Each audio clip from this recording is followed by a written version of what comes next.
today's recipe, I'm going to be showing you how to make croissants at home. So this recipe calls for milk. I've already sifted my flour. I'm using ordinary baking flour, sugar and salt, and I have butter. So for the first step, we need lukewarm milk. We're going to use lukewarm milk and two and a half teaspoons of instant dry yeast. So I'm going to put the yeast into the milk. Then I'm adding sugar to help the yeast. Sugar helps the yeast. So I'm mixing my yeast and milk in the flour. I'm going to add some margarine, and today I'm using Prestige margarine. So I'm going to add some margarine to it.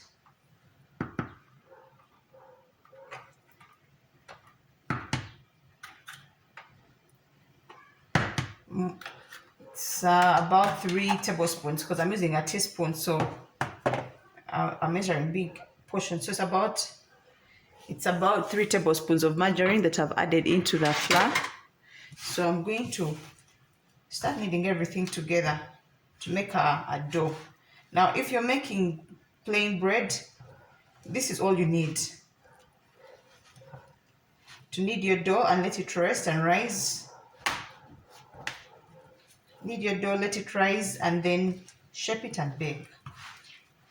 But because I'm going to make croissants call for an extra step, which is adding butter to the butter layers to the bread dough.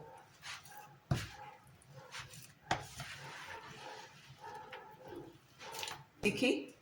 If the dough is a bit still sticky, add some baking flour, and I'm using Azam, the brand Azam. It's a Ugandan brand.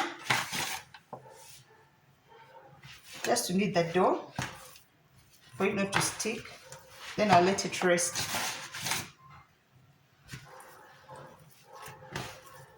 Dough is as well as done. At this point, I'm going to cover it. I'll let it rest for an hour. Then from there, I'll add the butter layer and fold. So our dough is done. So our dough has doubled in size. So I'm going to deflate it, roll it out, and then I'm going to add butter. I'm going to add a combination of butter and margarine. I have butter here. This is Lato butter, unsalted butter, and then I have Prestige margarine. So I'm going to combine the two. I'm going to combine the two in equal parts and going to add my butter layer.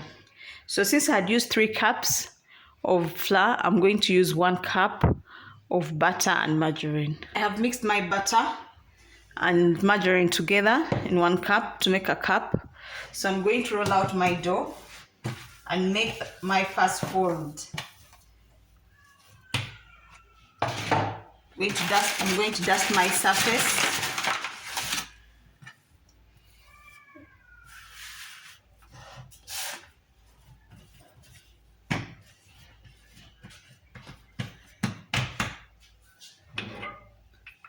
I prefer to have my butter spreadable, not cold and hard. I prefer to spread it, though some recipes call for you to have it a bit hard. I prefer to spread mine into the dough.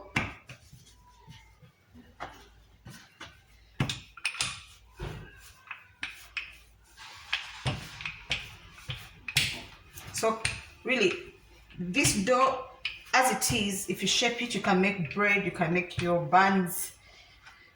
You can use the same dough to make your cinnamon rolls. The difference will be what you put in the cinnamon rolls, the mix of sugar and butter and cinnamon. So what I'm going to do is I'm going to spread my butter and margarine on this dough. So now that I've spread my butter, I'm going to fold.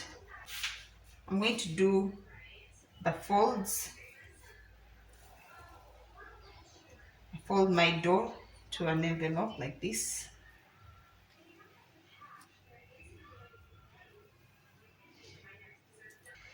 One side overlapping the other.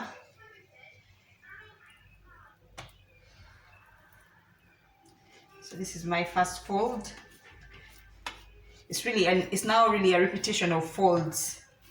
Then going to put your dough, if you have enough time at this point, you can put your dough in the fridge for at least an hour to firm up. So that's what I'm going to do, because I need it to firm so I can easily roll it out and make the next folds. So I've transferred my croissant dough onto a baking sheet on my baking tray. I'm going to put it in the fridge for at least an hour so it can firm up. Then I will roll. I'll do the second fold. Now that our dough has had time to chill for at least 30 minutes, but ideally should make it chill for an hour. Transfer my dough on my surface.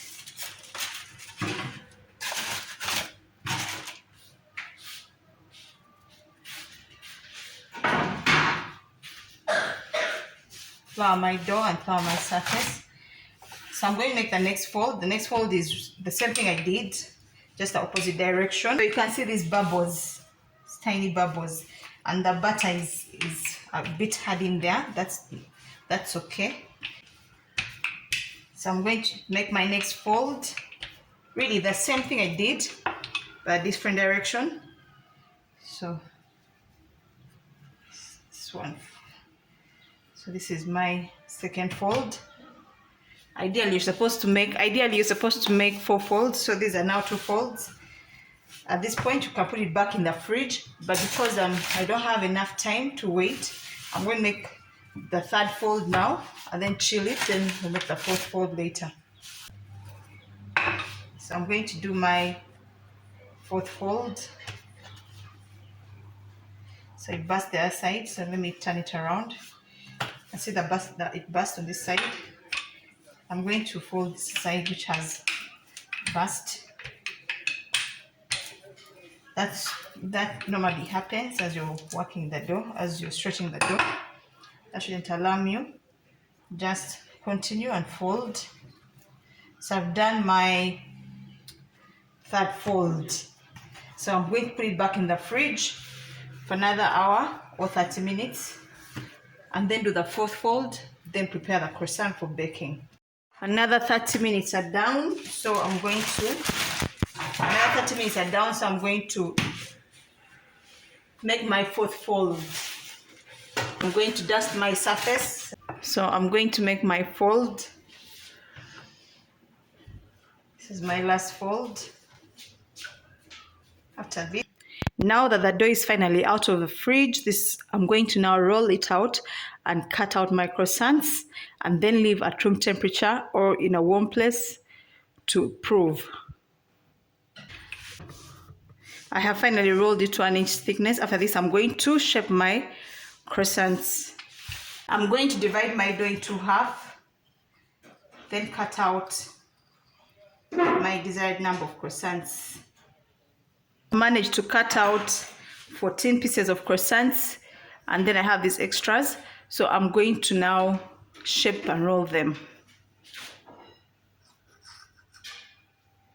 So to shape and roll them, all you need is to put a slit on the longest part, and then you fold. You fold as you pull. You roll them as you pull inwards.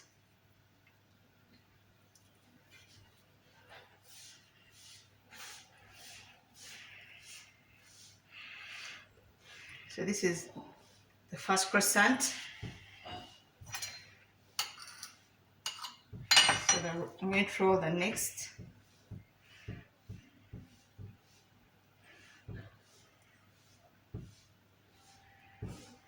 Then tuck them in.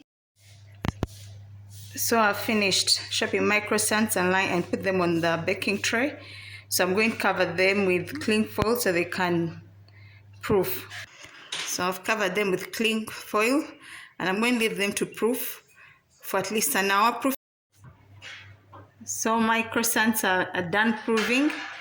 So I'm going to bake them right now at 185 degrees Celsius for at least 15 minutes. Our croissants are finally out of the oven. This whole process has taken a total of 8 hours, 8 to 9 hours. So really, if you want to bake your croissants, spare a day to do this. You'll like the results. The next is to test. Thank you for watching.